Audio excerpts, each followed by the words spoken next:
Woohoo! This has been awesome. It's been really inspiring for me because now I know what ATR is really and truly about. I think for some people it has to do with just having a moment of success, having a moment where something has happened that they don't feel shame in that immediate moment. We have seen lives changed in greater ways than we probably could have ever imagined. But I'm going to tell you that you will get back everything you've ever lost and more. And you can do things that you never imagined you could do. How do I approach meth clients? Well, first of all, they approach us looking for help.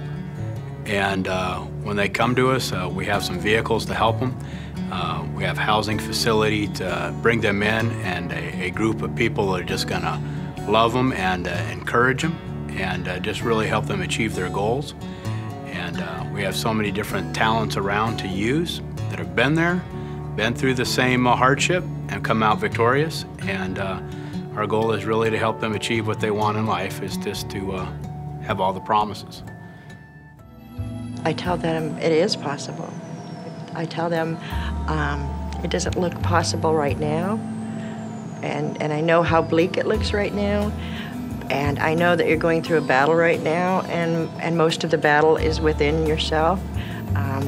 Meth is a drug that causes a real battle between the real right and wrongs in people. When you're in that battle, it doesn't look like there's a way out of it, but there is.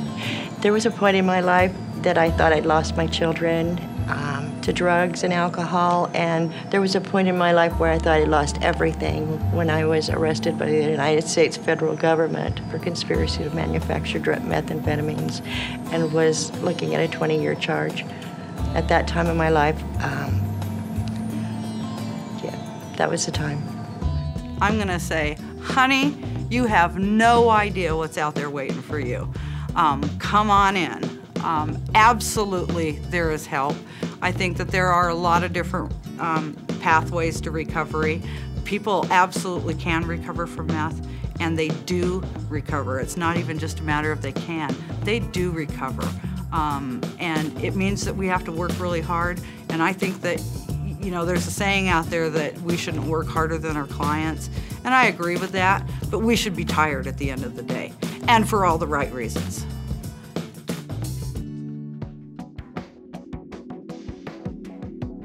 ATR is not just a federally funded program with the goal to develop numbers of people served versus the fact that we're really helping individuals. And I think we heard it from the individuals participating in the session. There is passion that's a part of ATR because individuals and families' lives are being saved and communities are really reshaping how they're thinking about substance abuse. The individuals with their counselors, peer mentors, spiritual advisors, tend to work from not the I'm the expert, let me tell you how things should go perspective, but rather from I'm kind of a partner with you here on this portion of your journey. This is a consultative or a partnership relationship.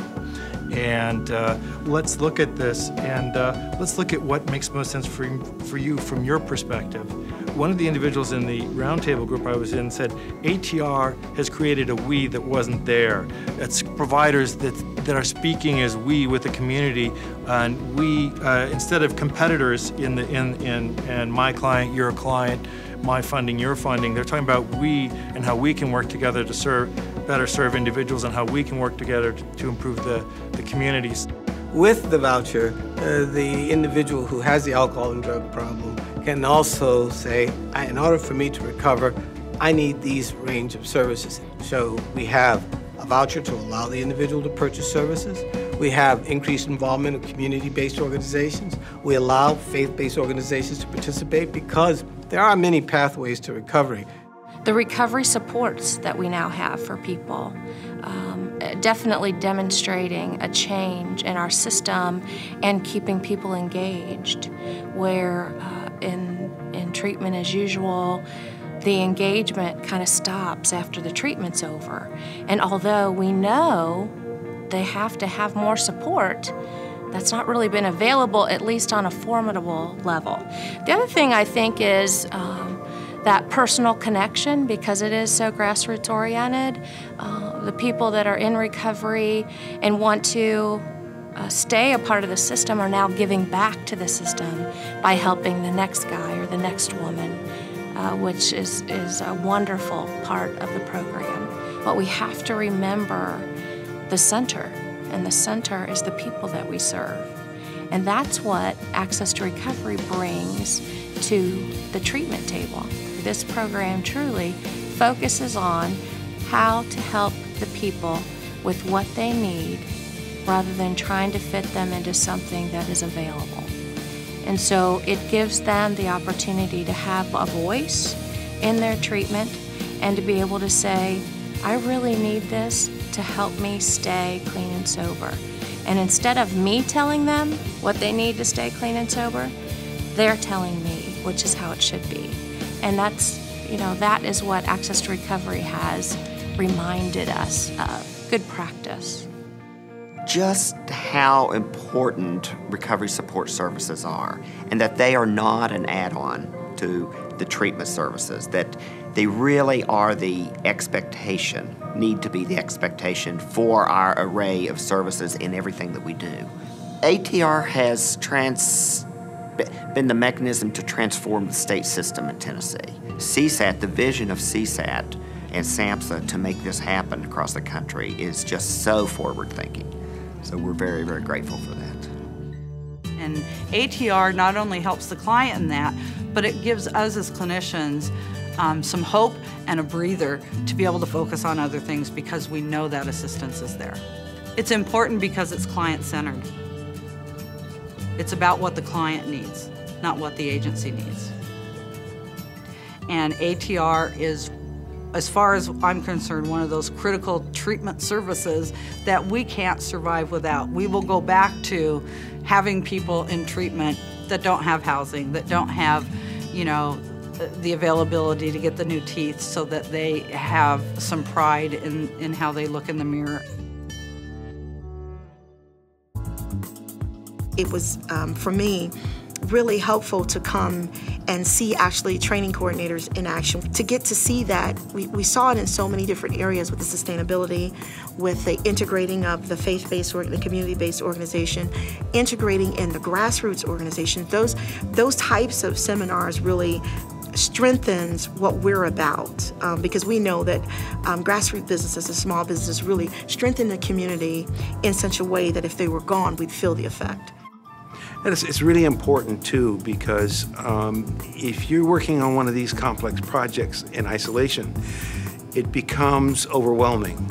And when you sit down with a group of folks and you hear the common errors of everyone's ways and you hear how mistakes have been made and successes, it takes away that isolation and it makes you stronger. We want people to be able to build on, because our collective goal is to benefit the individuals in the communities who need services, and also to create, we hope, to be models of care that can be adopted by non-ATR grantees. And what is most important is the people we serve. That is what is most important. And so meeting together and talking about what has worked for our people keeps us focused. It keeps us focused on what the goal is. I think what I enjoyed most was the collaboration with the other tribes and comparing what we're doing, what's working, helping each one of us strategize on overcoming challenges and being unified in our battle against alcohol and drugs. In the day-to-day grind, sometimes you forget about why you're doing what you're doing. And so, coming together, meeting like this, hearing from other states, getting their perspectives, finding out what works somewhere else is always a good thing. Now I understand why these people, or why the ATR was developed and why these people are so committed, because we're all committed, and that just makes it one. Truly, I was in awe when I realized who was here, what quality of people were here. So I'm just truly grateful to have been here and to have been able to experience this.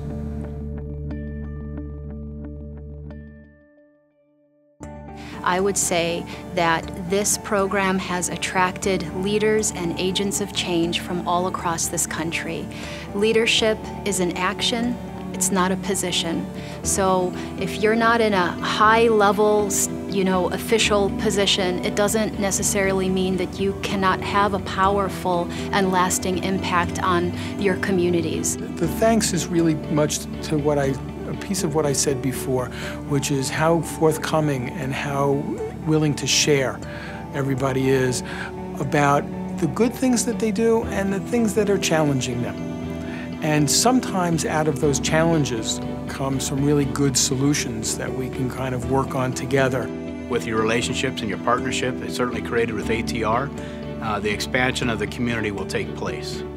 People will be drawn, and once you open those doors to help somebody, expect the floodgates to open, because so many want to be free. And again, that vehicle to do so is just a willing heart to begin the process. It is my hope that as clinicians in this profession, that we maintain enough humility to allow clients to teach us who they are so that we can help them. I just want to say thank you for all the hard work you're doing. And my prayers will always be that we continue this struggle. And my prayers will always be for the ones that we're struggling for. And keep on trucking. Miigwech. And then I would like to thank all our participants for trusting us with your dreams, your hurts and your pains, and allowing us to walk with you on your journey.